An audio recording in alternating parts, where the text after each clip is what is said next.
Bom dia, Aninha, bom dia. Então, vamos fazer uma prática, assim, se mais alguém quiser chegar, chega, né? Ai, ai. Então, vamos começar sentindo o lugar onde nós estamos,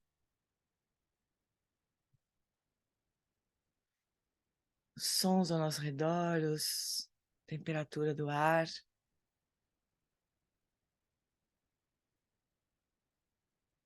os apoios do nosso corpo.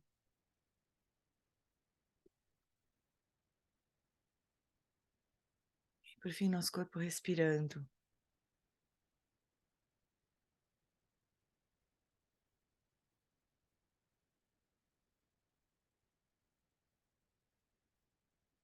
E daí acompanha a respiração por uns instantes, mas de uma forma bem gentil, sem agarrar a respiração. Só apoia a atenção na respiração. Só deixa a mente descansar,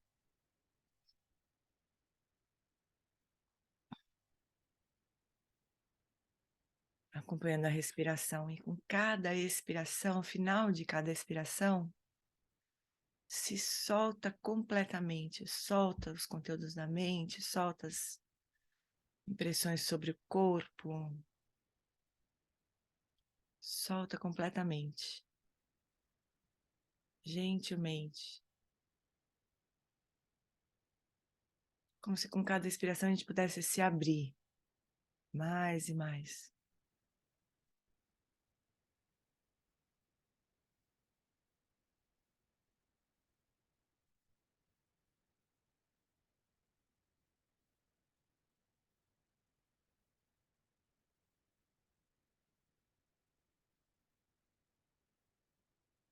Como diz o Eric, nessa abertura no final da expiração, a gente pode perceber uma suavidade, uma tranquilidade,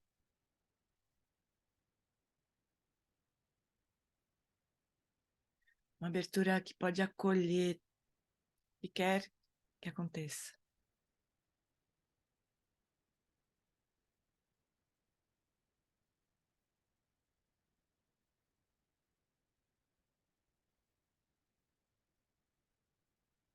E renova, então, essa abertura com cada expiração, como se cada ciclo da respiração fosse uma sessão de prática, sem precisar sustentar nenhum estado particular.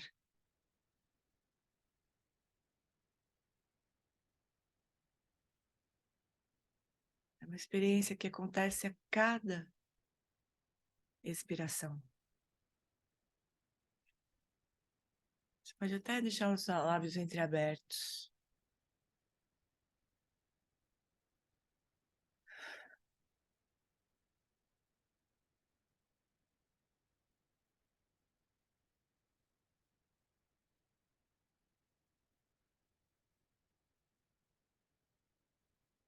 Essa experiência de soltar com a respiração, ela está sempre disponível,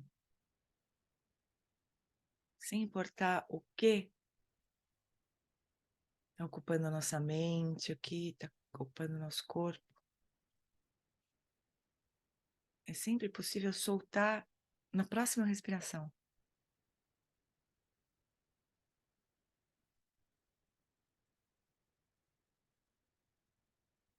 E daí vai descansando nessa abertura, notando essa abertura, a suavidade dessa abertura.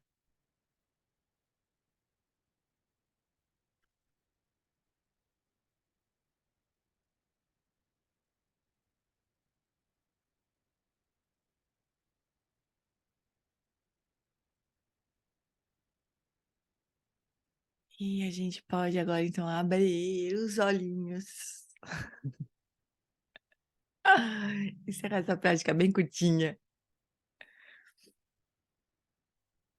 Acho bem bonito esse jeito. Oi, Simone, bom dia, querida. Esse jeito que o Eric Bom dia.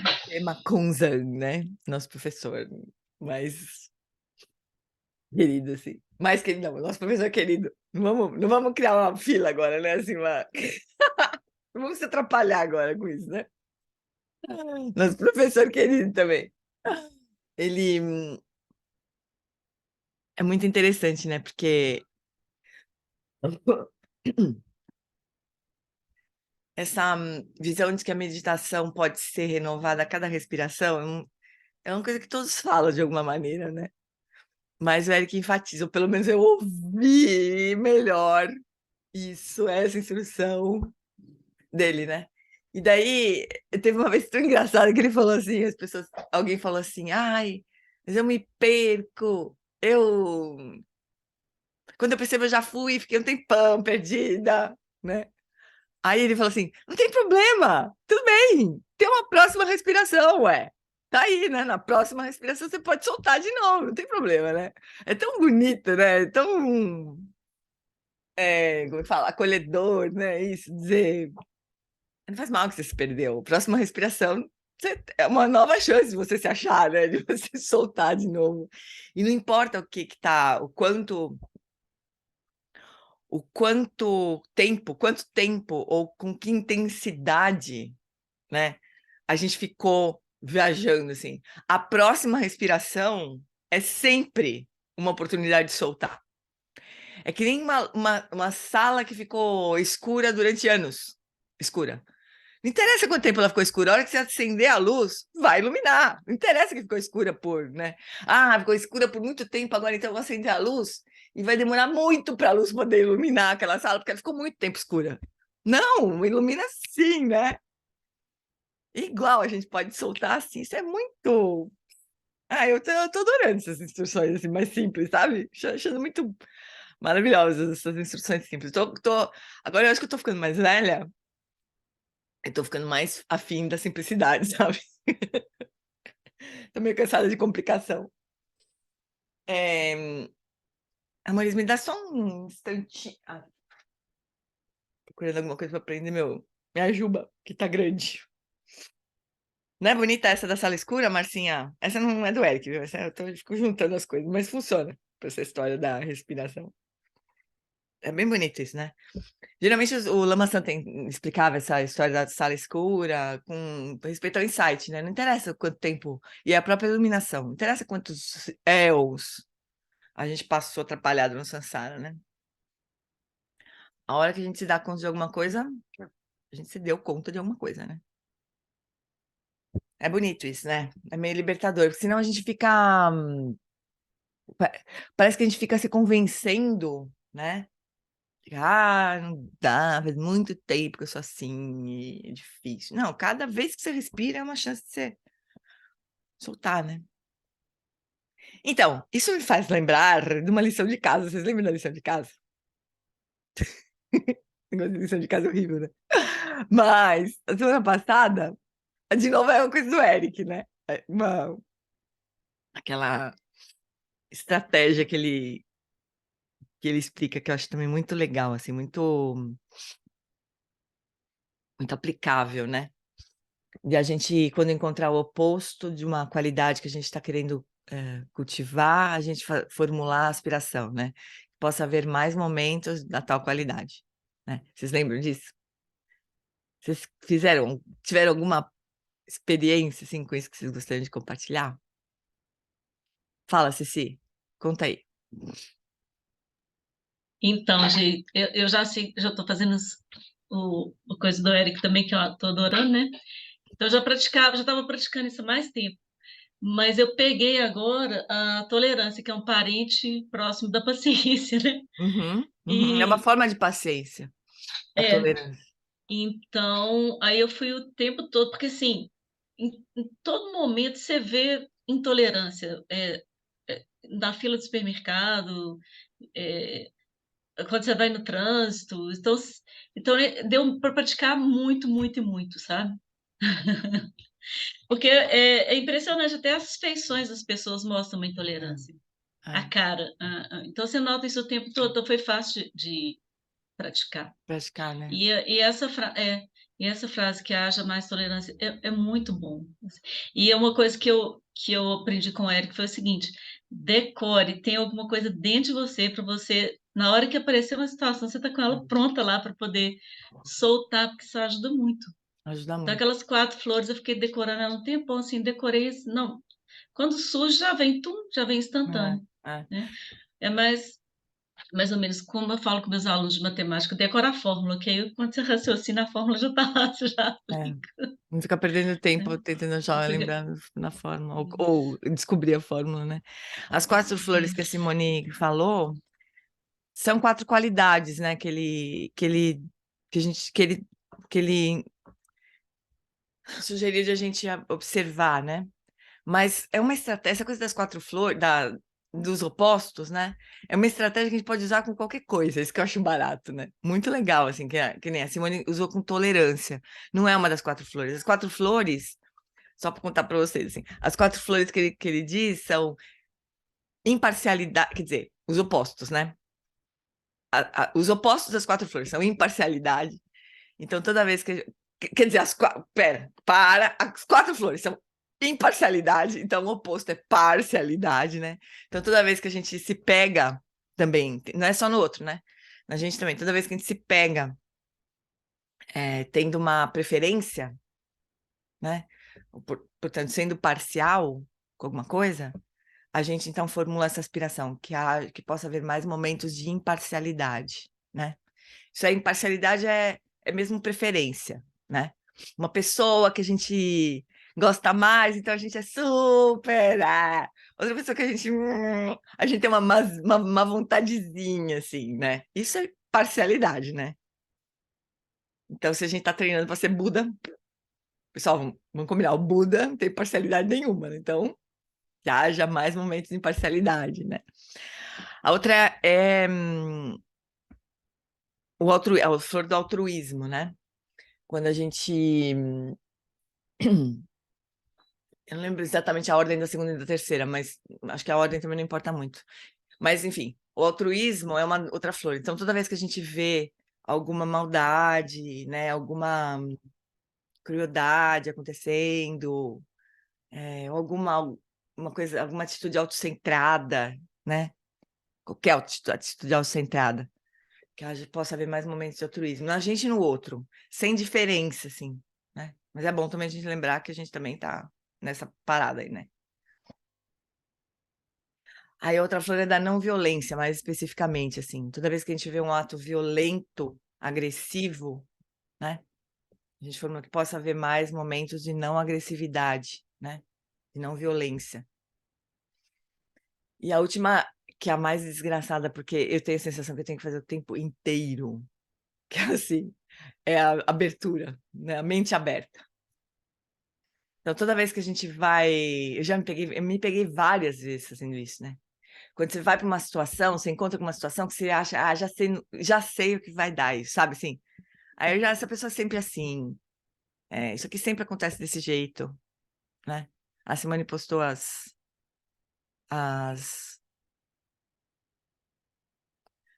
frases, apesar que a última, que eu não falo, bom, peraí, deixa eu terminar de explicar, bom, mente aberta. Então, né, a última flor é a flor da mente aberta, né? Então, que possa haver mais momentos de abertura, sem ideias pré-concebidas. Então é diferente da imparcialidade, né? A imparcialidade é com relação às pessoas, assim, as nossas preferências. Gosto, não gosto, essencialmente, né? E o que a gente faz a partir daí. Agora, a mente aberta é com respeito às situações. Isso aí é assim, o tempo inteiro. Cheguei nessa conclusão. O tempo inteiro eu faço isso. Eu tenho uma ideia pré-concebida de como vai ser, do que vai acontecer, o tempo inteiro. Aí, o que acontece, né? A gente se engana. A gente se engana, a gente perde a textura, né, das coisas mais naturalmente, assim, que poderiam acontecer mais naturalmente, né. Que minha mente esteja sempre aberta e que eu não faça diferença entre as pessoas, que eu tenha disposição para ajudar, que eu seja amorosa e compassiva. Maravilhosas. Essas são frases que ele citou, né, em algum momento lá. É isso, mas a estratégia de você observar o oposto, né, que nem a Simone falou, a intolerância, né, por exemplo, toda vez que você testemunha algum ato de intolerância, né? Em vez de a gente ficar naquela coisa, ai, que horrível, que coisa, né? Pessoa, que pessoas mais horríveis, intolerantes, lá. A gente abre o coração assim, que haja mais momentos, possa haver mais momentos de tolerância, né? Nesta mente, ele fala, né? O Eric fala, nesta mente, em todas as mentes. Então é uma coisa bem bonita, né? Que mais que tem, que vocês lembraram de fazer? Ou vão lembrar semana que vem? E aí? Ninguém lembrou de nada, de fazer nada mais? Ninguém teve... Ah, eu lembrei. Fala, Amorim, conta aí. Eu fiz com a paciência. E, Uhum. e achei assim que ia ser tranquilo, imagina. Eu sou uma pessoa tão paciente. Nossa, eu levei maior susto comigo, né? Porque o tempo todo eu estava que tenho mais momentos de paciência, que tenho mais momentos de paciência, e eu vi o quanto eu ainda estou impaciente, muito impaciente. Então foi Uhum. muito bom para mim, foi um Uhum. exercício muito especial, gostei muito de fazer. Que bom, querida. A Eu gente só fiz tem... também com a paciência e com a amorosidade. Uhum. Quando eu me percebia dizendo palavras duras, palavras agressivas, Aham. eu pensava, né, que possa haver mais momento de amorosidade. Então, Uhum. tanto palavras quanto pensamentos duros, tanto para as Uhum. pessoas, né, para as minhas filhas, quanto para mim mesma, assim. Uhum. Tive a mesma impressão que a Tamina. Eu falei, uau, é muito O tempo mais forte inteiro. do que eu imaginava, É do que eu muito tinha louco, né? percebido. É muito impressionante, assim. Agora a gente precisa também, amores, ter cuidado para não virar chicote isso, né? Porque justamente a ideia não é essa, né mesmo? Acho até que a própria prática, né, do jeito que o Eric sugere, é, é mais fácil de a gente largar o chicotinho, né? Que a gente aspira, que possa ver, a gente vê no outro, a gente vê na gente, que possa haver mais momentos de, né, dessa qualidade em todos, não só em mim, nem só no outro, né? Mas em todo. É bem bonito isso, né? Mas quando a gente vai ver, putz, a gente o tempo todo tá arrastado para algum tipo de estreitamento, né? E daí fica difícil de. Fala, Val. Vou pedir para o Eric vir para o Brasil e ter um monte de amigos, chefes, parentes que sejam bolsonaristas. Eu tenho essa meta agora, você está falando agora, eu estou tendo essa meta agora com o meu supervisor, que é a pessoa que eu gosto muito, mas que continua negando, falando que teve fraude na eleição, entendeu? Então, Uhum, né, a gente fica com aquele sentimento, eu não sou melhor do que ninguém, não sou melhor do que ele, mas uhum. é difícil você ter contato com uma pessoa que teima em negar uma coisa, né? Aí você fala assim, peraí, mas teve fraude na segunda, teve fraude na primeira também, né? Então, não, é um É, baita exercício pra é. gente, não que a gente seja melhor, tipo, ou pior, mas que é Uhum, complicadíssimo, é. entendeu? Que Mas possa haver é mais muito legal momentos esse de mente exercício, aberta, né? Que possa com haver mais certeza, dos momentos de dois lados, abertura. né? Dos dois lados, exatamente. Aí, Dos dois com lados. certeza. Que a gente tem mais habilidade de acolher isso também, né? De acolher coisas diferentes das nossas próprias crenças, né? É bonito isso, porque não tem fim, na verdade. Não tem Não limite. tem fim. Porque, inclusive, você sabe que do nosso lado a gente tenta ser tolerante. Agora, do outro lado, não há a mínima vontade de ser tolerante. Então, É. eu digo o contrário. Por esse pessoal, tem golpe de Estado. Foi errado e dane-se. Agora, a gente quer ser bodhisattva. A Então, gente quer ser não é uma coisa bodhisattva. muito... Entendeu? É, Agora, eles querem dar uma chicotada na gente, entendeu? Então, é, é complicado pra caramba. É é. difícil. Mas tem uma intolerância nossa, assim, uma irritação, né? Que pode surgir Uhum, nessa situação, e com muitas certeza. outras situações. Uma irritação. Uhum. Esse é a nossa parte do treinamento, né? Essa é a nossa parte. Jane, Oi. é como aquela meditação que a Joan começou a fazer com a gente, né? Que ela fala o Lula e o Bolsonaro, né? E aí, quando a gente ouve aquilo, chega a dar uma coisa assim, e aí você segue, É né? tão É legal que uma esses coisa, professores têm não essa é? proximidade com a gente, né? Que o Ela já Lula e o chega, Bolsonaro sejam felizes.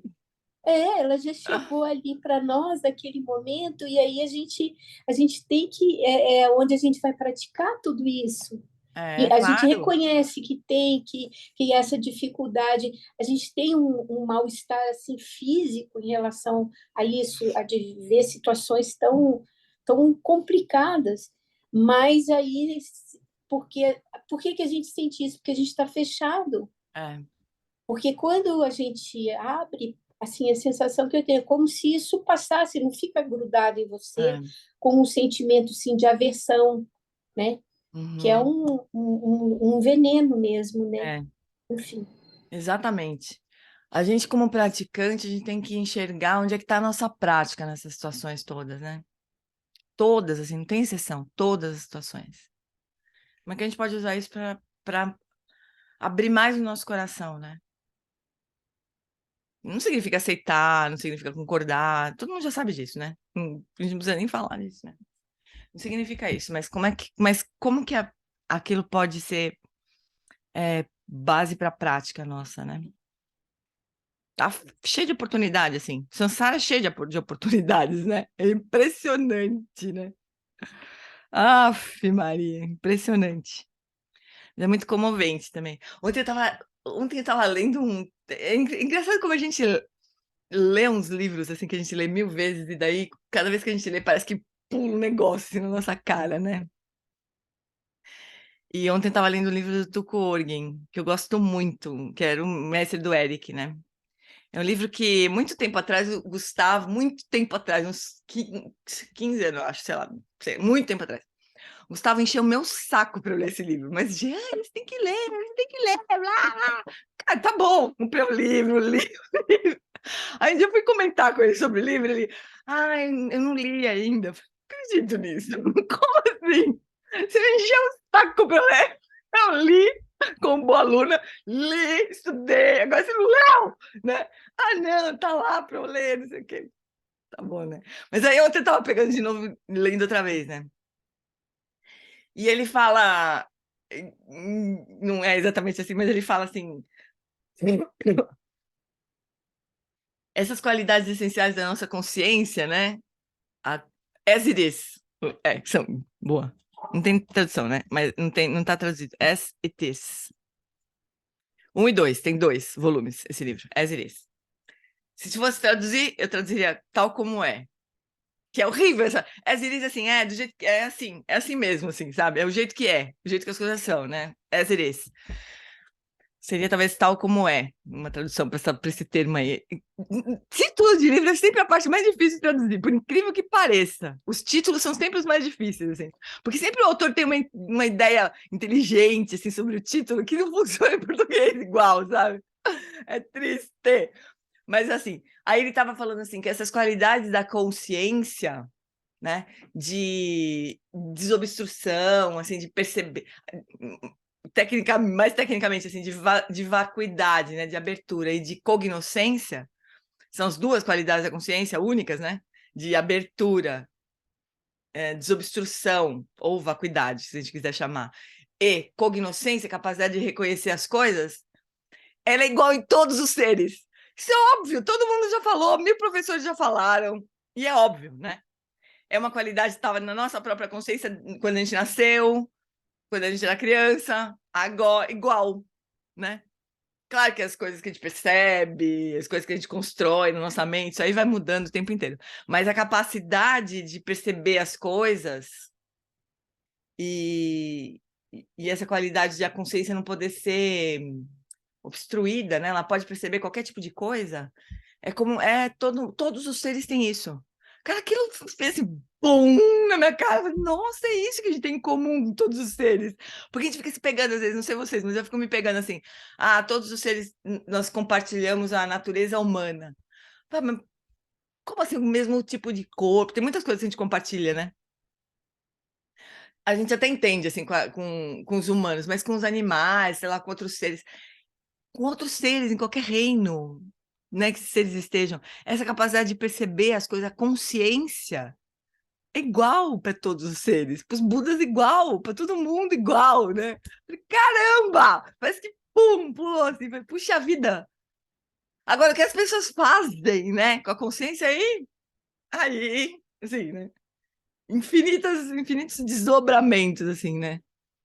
Mas é engraçado, eu já devo ter lido 200 vezes, porque toda hora eu pego esse livro para ler, porque ele é realmente impressionante, assim. Parece que é o livro que mais eu tenho essa experiência, que quando eu leio, eu falo, meu, nunca tinha lido isso, eu acho. Claro que já. Tá lá grifado, sabe? Às vezes tá grifado no Kindle. E eu olho e falo, nossa, o bicho tá grifado, já li, já achei, muitas vezes antes, né? Mas aquilo parece que muda, não sei, parece livro do Harry Potter que vai mudando, assim, sabe? As letrinhas. É muito engraçado essa experiência que eu tenho com esse livro. É incrível. Principalmente o 1. O 2 é um pouco mais técnico, assim, mas o 1 é impressionante. Quem sabe onde a gente traduz, estuda, sei lá. É maravilhoso. Realmente maravilhoso. Bom, o que mais, pessoal, dos opostos? Eu tive várias possibilidades também, especialmente com essa coisa da mente aberta.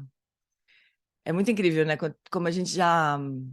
E especialmente quando a gente está em um período refratário de uma emoção. Aí é muito impressionante mesmo. Você se lembra da história do período refratário, né? Quando a gente tem uma, sei lá, raiva, por exemplo. Mas é sempre mais fácil de falar de raiva, né? Quando a gente tá com raiva de alguma coisa. Aí a gente passa um tempo meio bêbado com aquela raiva, né? Uns minutos, não é muito tempo, mas uns minutos. A gente fica meio bêbado, assim, a gente não enxerga direito as coisas. A gente tá... parece que a realidade, ela ficou pintada de uma cor e que a gente tem certeza que é daquela cor. E daí quando aquilo passa, quando aquela guache, né, dissolve a cor, né? Nossa, não é que não era assim, né? Não é que... E é muito impressionante. É mais fácil a gente enxergar, eu acho, quando a gente está tomado por alguma emoção, né? E eu tive muitas oportunidades assim. Eu fiquei até, assim... Faz tempo, né? Que a gente tá praticando por causa do body training, né? Mas aí eu fui chegando nessa conclusão, que tem umas flores ali, umas situações que são mais comuns, muito mais comuns do que outras. Para mim, essa coisa das ideias pré-concebidas, barbaridade, é impressionante, assim. Parece que é o tempo inteiro que eu posso praticar. O tempo todo tem oportunidade de praticar. Mas é isso, chuchus. Fica aí a sugestão de a gente continuar fazendo essa prática, né? Com o que a gente quiser, com qualquer qualidade que a gente quiser dar mais atenção. Porque como... agora não lembro quem falou, não sei se foi a Simone, da matemática. É como a Simone falou, né? Que se a gente tiver isso na mente e meio que decorado, né? Não necessariamente as qualidades que a gente quer, como a história das 4 flores, não precisa ser. Mas se a gente tiver isso vivo, assim, na nossa mente, né? Quando surgir a situação, a gente vai reconhecer. A gente vai perceber mais fácil, não vai passar batido, né? Certo, fofuras? Vamos seguir nossa leitura do livro? Ou não? Ou sim ou não? Então vamos lá. Eita, pera.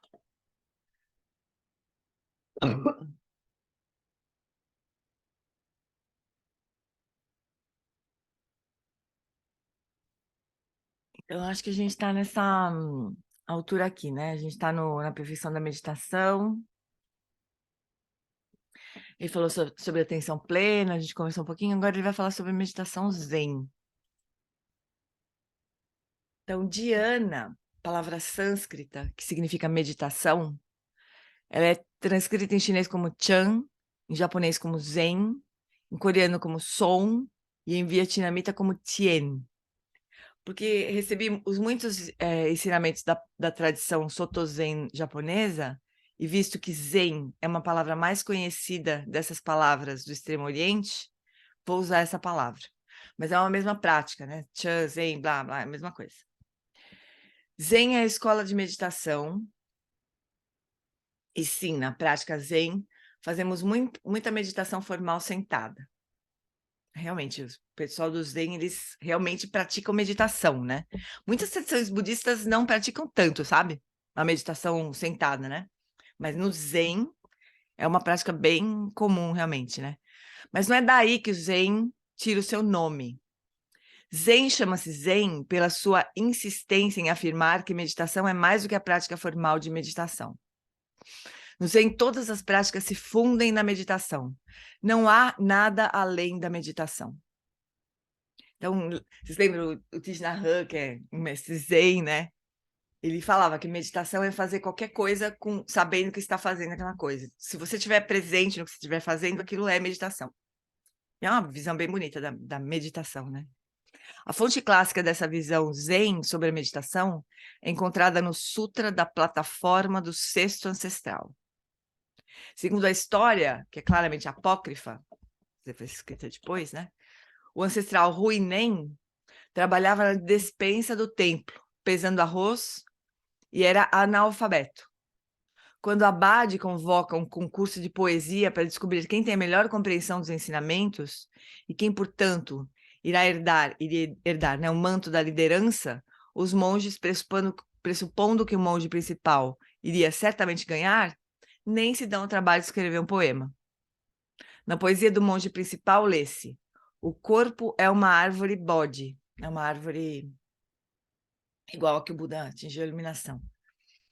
A mente é como um espelho parado e sempre tente mantê-la limpa, não a deixe acumular poeira.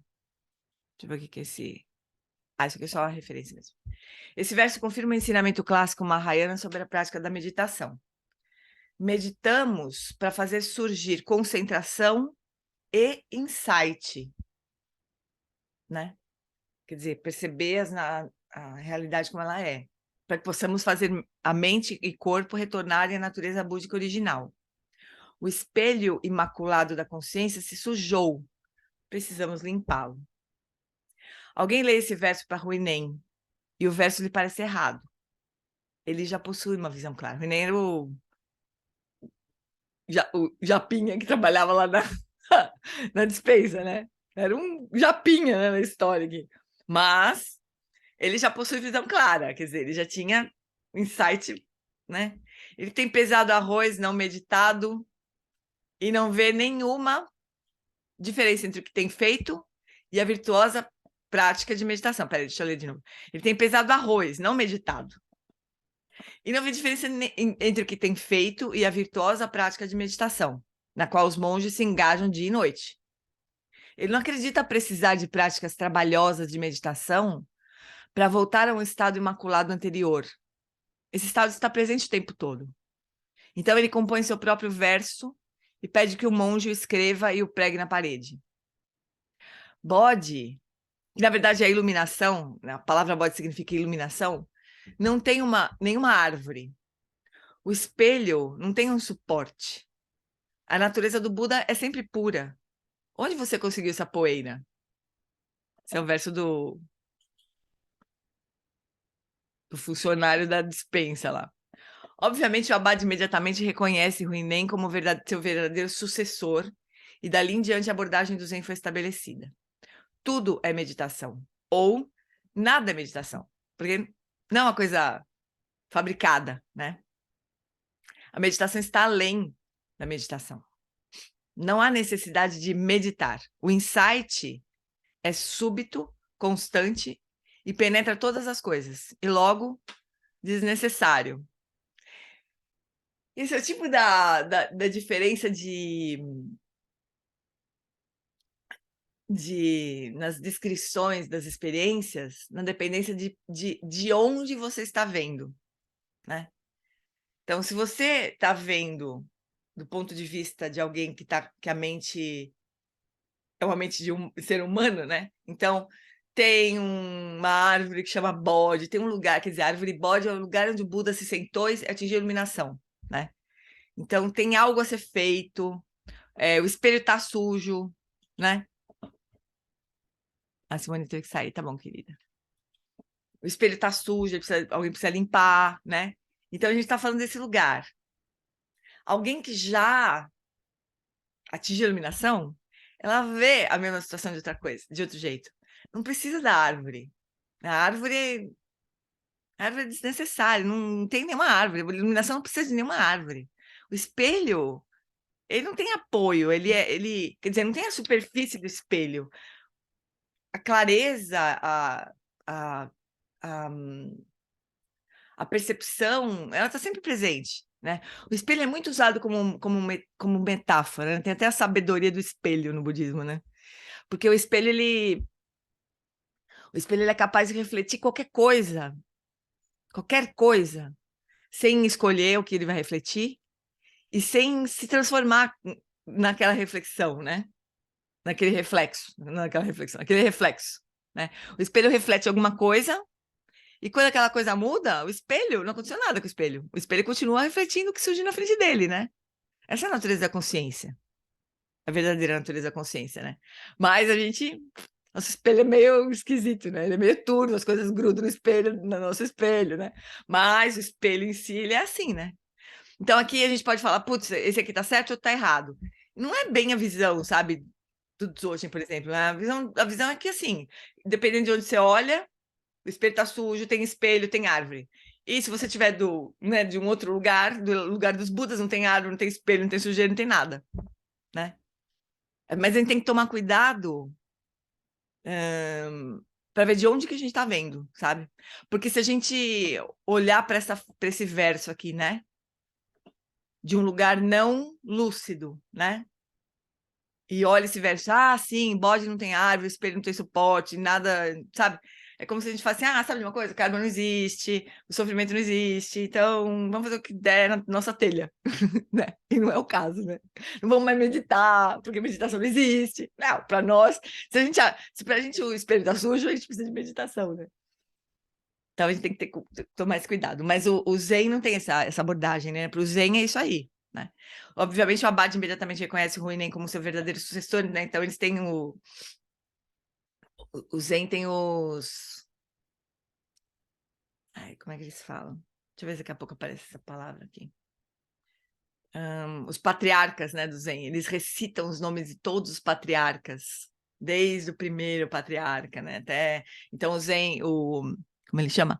O Huinen foi um sucessor, ele se tornou talvez um patriarca, não sei se bem um patriarca do Zen ou se só nesse monastério aqui, mas eles têm essa hierarquia, né, de um reconhecer a realização do outro, né? Então, não há necessidade de meditar, o insight é súbito, constante, quer dizer, a percepção está sempre ali, disponível, né? Como chegamos a essa compreensão profundamente libertadora? Praticando a meditação para compreender o quão inútil ela é. Né? Porque a nossa mente é super atrapalhada, a gente precisa de um método, né? Mas é só para depois falar, putz, sabe de uma coisa? Esse método não era necessário, porque o resultado dessa prática sempre esteve disponível. Eu só não via, mas estava sempre ali, não foi criado, né? A Ana também saiu. Não vinha em tempo. Deixa eu fechar o microfone da Lúcia.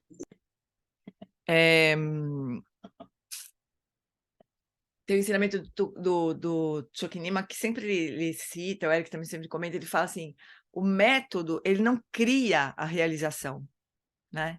Até postei esses dias aqui em algum lugar. Ele não cria a realização, ele só abre espaço para a realização acontecer, né? Porque ela sempre esteve lá. Quando a gente chegar no ponto de falar assim, sim, minha mente é a mente todos os Budas, é igual a mente de todos os Budas, a gente não vai falar isso, né? Não vai ser essa frase que a gente vai falar, sabe o que a gente vai falar quando a gente atingir a iluminação, né? Mas quando a gente atingir a iluminação, possivelmente a gente vai chegar à conclusão que não teve caminho, não teve... Aquilo esteve sempre lá, né? Foi só acordar. Então, todas as práticas, todas as reflexões, elas só servem para a gente reconhecer o que sempre esteve lá. Essa visão, né, do Dzogchen, do Zen também, muito... isso é muito louco, né? Mas assim... Então, praticamos a meditação para compreender que ela é inútil, né? E continuando a praticar a meditação... peraí. E continuando a praticar a meditação, não porque seja necessário ou mesmo útil, mas porque somos bodhisattvas dedicados a compartilhar a prática com os outros. Está esquisita essa frase, né? Parece que o verbo está Deixa eu ver. Praticando a meditação. Como chegamos a essa compreensão profundamente libertadora? Praticando a meditação para compreender quanto ela é inútil e continuando a praticar a meditação, não porque seja necessária ou útil, mas porque somos bodhisattvas dedicados a compartilhar a prática com os outros. A gente pratica junto com os outros, né? Além disso, essa meditação inútil agora se tornou o nosso modo de vida. Ela nos conecta a praticantes no passado e no presente. Ela transcende vida e morte, pureza e impureza. Obviamente, essa vasta meditação que praticamos formalmente sentados não pode se limitar a sentar-se formalmente. Ela inclui pesar o arroz e todas as outras atividades. Tudo e todos devem fazê-la o tempo todo. A meditação zen é paradoxal, ela é quase absurda. É a prática imaginativa do Bodhisattva por excelência. A técnica específica da meditação zen é direta. E há 2 estilos principais. Uma técnica é meditar sobre um koan, uma história zen curta ou uma frase, geralmente absurda, sem pé nem cabeça. Geralmente. Não é necessariamente assim, eu descobri. Me ensinaram. Não é necessariamente assim. Mas todos os koans que me apresentaram era assim. Tipo, eu lembro que o Lama Santen sempre falava, qual era o seu rosto antes dos seus pais nascerem? Você fala, hã? Esse é um koan. Aí os praticantes, eles refletem sobre isso, eles deixam esse koan ficar ali. E todas as respostas que eles dão geralmente estão erradas, assim, né? O mestre dá o koan pro aluno, o aluno vai refletir. Daqui a pouco ele volta. Ah, entendi, é por isso, isso. O mestre volta. Nunca tá certa a resposta que eles dão. Porque não existe realmente uma resposta certa, né? Esse koan, ele tem a intenção de levar o praticante a algum insight. Se o mestre percebe que o aluno teve um insight por causa do koan, beleza. Se não, volta. Vai para a almofada de volta. Volta para a almofada, né? Então, essa prática é parecida com a prática de focar numa frase, como descrevemos antes, né? De contemplar uma frase. A diferença é que na prática do koan, concentração e insight são praticados juntos, né? Então, o foco na frase inclui um forte espírito inquisitivo. Nós não apenas ficamos com ela contemplando, mas se perguntando, né? Simultaneamente buscamos um insight por meio e além dela. Há nessa prática um equilíbrio sutil entre esforço e relaxamento, entre procurar algo que ainda não está presente e repousar sobre algo presente. Um equilíbrio que pode ser frustrante de descobrir, mas de valor inestimável em diversos sentidos, uma vez que descoberto. Quando você faz essa prática de forma intensa ou suficiente, cedo ou tarde haverá uma ruptura dramática ou não tão dramática. O insight surgirá subitamente. É a prática de Vipassana também, não é diferente da prática de Vipassana, né? É que Vipassana tem um pouco de uma estratégia repetida, assim, né? Os koans podem ser muitos, tem livros e livros e livros e livros de koans. E qualquer koan que o praticante... Eu nunca pratiquei, pessoal. Tô dizendo que eu já ouvi o Lama Santen contar, outros praticantes contarem, né? E por isso que eu acho que se aproxima das práticas de insight, né? Mas o propósito do koan não é encontrar uma resposta certa, né? É produzir uma compreensão que não é linear, né? É um método, realmente, não é uma pergunta. Não, olha, que nem as práticas de Vipassana, né? A natureza de todos os compostos, todos os fenômenos compostos é impermanente. Então ele fala, bom, tá certo.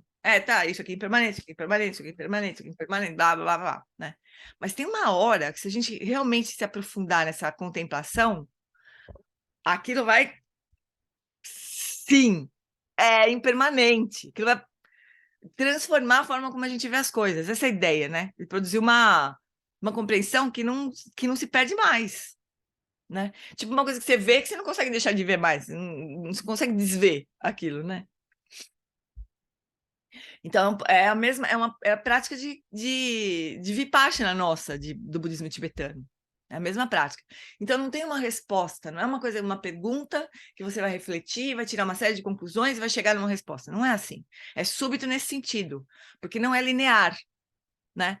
Você se debruça, deita as tranças naquele negócio e reflete, pergunta, olha daqui, olha de lá, daqui a pouco, pumba, você tem uma sacada, cai uma ficha. Não é? A gente usa essa expressão, cai uma ficha. É isso, tem uma hora que cai uma ficha sobre aquele assunto, né? Mas é uma prática que você reflete, repousa, olha de novo para aquilo, repousa, até que surja um insight. É um método. Eu não sei exatamente como funciona os koans, mas o princípio é muito parecido com as práticas de Vipassana. Então, há muitos sistemas para a meditação do koan. Algumas linhagens de ensinamento usam um currículo organizado de koans, flexível ou fixo, que os praticantes trabalham ao longo de muitas décadas de prática. Pensa. Outras usam koans de forma não sistemática, sendo escolhidos em função do interesse do aluno ou pelo professor. No sistema com currículo, é esperado que o praticante demonstre conhecimento de forma privada ao professor, que certifica que o aluno passou o koan e pode ir para o próximo. No estilo Soto Zen, no nosso estilo Soto Zen, não há esse passar, e não é necessário demonstrar conhecimento para o professor. Koans na tradição Soto Zen são geralmente usados da mesma forma que pequenos textos em tradições com escrituras, né? Repetidos, memorizados, contemplados, tornados pessoais. A segunda forma de meditação Zen, normalmente associada a Soto Zen, mas praticada em todas as escolas, é provavelmente a mais empregada por alunos Zen hoje em dia e ao longo da história. O simples e silencioso sentar. Ou apenas sentar. Sentar é fácil, agora apenas sentar já é mais difícil. Porque a gente senta... Tchau, Ivone. Beijo, querida. Que horas são, hein? Não, falta 10 ainda. Porque a gente senta e faz muitas coisas, né? Sentadas ali na almofada. Então, é apenas sentar. Simples e silencioso sentar.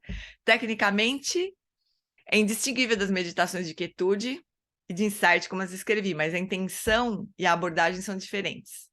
Em vez de ver a prática como um meio, concentração, para um fim, que é o insight, a meditação é compreendida à luz da ironia de Huinen.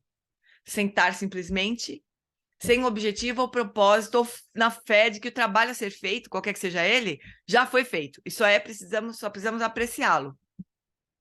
Então, o Lama Santen diz que o sentar, o zazen, né, que é essa prática que ele está descrevendo, é praticar a iluminação dos Budas. É como se a gente se sentasse e a gente só reconhecesse a natureza livre da mente, a natureza búdica, nossa, né?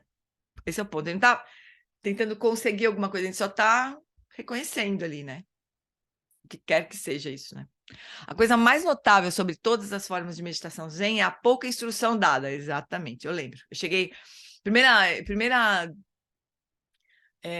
O primeiro contato que eu tive com o budismo foi numa escola, num grupo Zen do Thich Nhat Hanh. E era isso mesmo, a gente chegava na prática, todo mundo se cumprimentava, sentava na almofada, virava para a parede, tocava o sino.